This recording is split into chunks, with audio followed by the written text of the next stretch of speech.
मुख्यमंत्री नायब सिंह सैनी ने कैंप बैठक की। सभी जिला उपायुक्तों के साथ उन्होंने बैठक की और बारिश के चलते पैदा हुई स्थिति की समीक्षा की। मुख्यमंत्री ने सभी जिला उपायुक्तों को मुख्यमंत्री ने निर्देश दिए। कहा कि हर एक नागरिक और पशुधन की सुरक्षा सुनिश्चित करें। उन्होंने कहा कि हरियाणा डिजास्टर रिलीफ फोर्स को अलर्ट पर रखा जाए। आपदा में संपर्क में आने वाले पंजाब के लोगों के लिए भी आवश्यक प्रबंध करें। आबादी वाले क्षेत्रों में जलभराव न हो, इसके लिए प्रशासन जरूरी इंतजाम करें। तो ये महत्वपूर्ण बैठक मुख्यमंत्री नायब सिंह सैनी की अध्यक्षता में हुई। सभी जिला उपायुक्तों के साथ उन्होंने बैठक की। प्रदेश भर के जिला उपायुक्त इस बैठक में मौजूद थे और इस दौरान मुख्यमंत्री ने बाढ़ की वजह से उत्पन्न हुई स्थिति की समीक्षा की। बारिश और बाढ़ के चलते इन दिनों हरियाणा में भी काफी जगह पर बुरा हाल है। मुख्यमंत्री ने सभी जिला उपायुक्तों को जरूरी दिशा निर्देश दिए हैं इस हवाले से, और उन्होंने लोगों की सुरक्षा सुनिश्चित करने के निर्देश दिए सभी जिला उपायुक्तों को। हर एक नागरिक और पशुधन की सुरक्षा सुनिश्चित करें, ये निर्देश मुख्यमंत्री की तरफ से दिए गए। तो आसमानी आफत को देखते हुए सुपर अलर्ट मोड में है सैनी सरकार। सभी जिला उपायुक्तों के साथ बैठक करके उन्होंने जरूरी निर्देश दिए। कहा कि हर एक नागरिक और पशुधन की सुरक्षा सुनिश्चित हो। उन्होंने कहा कि हरियाणा डिजास्टर रिलीफ फोर्स को अलर्ट पर रखा जाए। ये तमाम निर्देश मुख्यमंत्री की तरफ से जिला उपायुक्तों को दिए गए। उन्होंने भी कहा कि पंजाब के लोगों की भी मदद की जाए। आबादी वाले क्षेत्रों में जलभराव न हो और जलभराव से निपटने के जरूरी इंतजाम करें। और मेरे साथ इस वक्त हमारे स्टेट हेड जितेंद्र चौधरी इस खबर पर जुड़ गए हैं। जितेंद्र, आपदा से बुरा हाल है इस वक्त। कुदरती आफत ने उत्तर भारत के कई राज्यों को अपनी चपेट में ले लिया है। हरियाणा भी इससे अछूता नहीं है। कई जिलों में हरियाणा में भी बहुत बुरा हाल है, लोगों को बड़ी दुश्वारियां आ रही हैं। इसको देखते हुए मुख्यमंत्री नायब सिंह सैनी ने बैठक की है जिला उपायुक्तों के साथ, और इस बैठक के बाद जिस तरह के निर्देश उन्होंने अधिकारियों को दिए हैं, समझ में आता है कि सुपर अलर्ट मोड में है हरियाणा सरकार।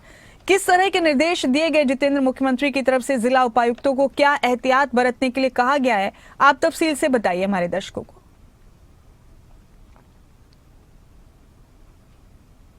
बिल्कुल, जहां तक बात की जाए, जिस प्रकार से लगातार हो रही बारिश के बाद जो स्थिति बनी हुई है, और ये स्थिति अगले मौसम के अनुमान के अनुसार अगर हम बात करें तो अगले 2 दिन तक इसी प्रकार की स्थिति बनी रहनी है। पहाड़ी इलाकों के साथ साथ मैदानी इलाकों के अंदर भी जो बारिश है वो देखने के लिए मिल रही है, और रुक रुक करके चाहे रात हो दिन हो, उसमें जो बारिश की जो बौछारें हैं वो देखने के लिए मिल रही है। इस बीच जो गति है बारिश की वो भी बढ़ते हुए नजर आ रही है, जो अपने आप में लोगों की, प्रशासन की, सरकार की चिंता बढ़ाते हुए देखने के लिए मिल रही है। पंजाब के अंदर हमने देखा कि किस प्रकार से पंजाब के अंदर बाढ़ जैसे हालात जो है वो बने हुए हैं, किस तरीके से आम लोगों से लेकर के मवेशियों तक जो दिक्कत है वो देखने के लिए मिली है। बहुत ये कह सकते हैं कि संकट भरी स्थिति जो है पंजाब के कई क्षेत्रों के अंदर देखने के लिए मिली है। वहीं हरियाणा के अंदर इस प्रकार की स्थिति ना बने, इसको लेकर के सभी जिला उपायुक्तों के साथ वीडियो कॉन्फ्रेंस मुख्यमंत्री नायब सैनी की तरफ से की गई है। प्रदेश सरकार के जो आला अधिकारी है, कई प्रमुख आला अधिकारी उनके साथ भी इस बैठक के अंदर मौजूद रहे, और सुनिश्चित करने को लेकर के कहा गया है उन क्षेत्रों को जो रिहायशी क्षेत्र है वहां जलभराव न हो, बाढ़ जैसे हालात न हो, इसको लेकर के एहतियातन किस प्रकार के कदम उठाए जा सकते हैं। मवेशियों के लिए चारे की व्यवस्था पूरे तरीके से की जाए, इसका भंडारण किया जाए, ताकि अगर इस प्रकार की कोई दिक्कत होती है तो सरकार के स्तर पर इसका प्रबंधन जो है वो किया जा सके।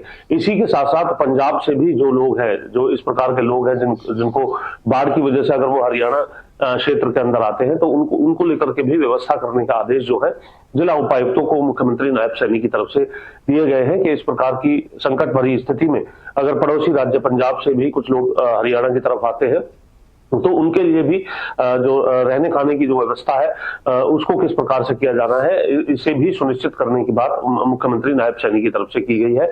अब हरियाणा के अंदर भी जिस प्रकार से पंजाब के अंदर जो बाढ़ प्रभावित क्षेत्र है, या फिर जहां बाढ़ जो है पिछले दिनों देखने के लिए मिलती है, तो वहीं प्रशासन की नजर होती है। तो इस प्रकार के इलाके जो हरियाणा के अंदर पड़ते हैं, जो शहर है, जो गांव है, जहां पर इस प्रकार की स्थिति उत्पन्न हो सकती है या पहले हुई है, उन सभी को जो है रिव्यू करने के लिए कहा गया है। और वहां इस प्रकार की स्थिति उत्पन्न होने के बाद प्रशासन अपनी तरफ से क्या कदम उठाएगा, इसे पहले से ही सुनिश्चित करने की बात भी अधिकारियों के साथ की गई है। क्योंकि हम देख रहे हैं कि जो तमाम जो दरिया है, जो नदियां हैं, उनके अंदर जो जल स्तर है,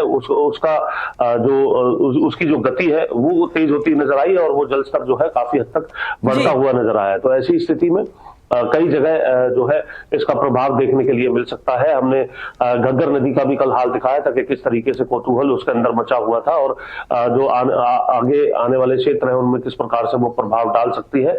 24 घंटे का अनुमान, 24 से 48 घंटे का अनुमान था कि ऐसे क्षेत्रों के अंदर वो अपना प्रभाव डाल सकती है। यानी आज शाम तक जो तस्वीर है वो साफ होने लगेगी कि प्रशासन की तरफ से जो तैयारियां रही है उसके चलते किस हद तक डैमेज हो पाया है और किस हद तक डैमेज से बचा जा सका है।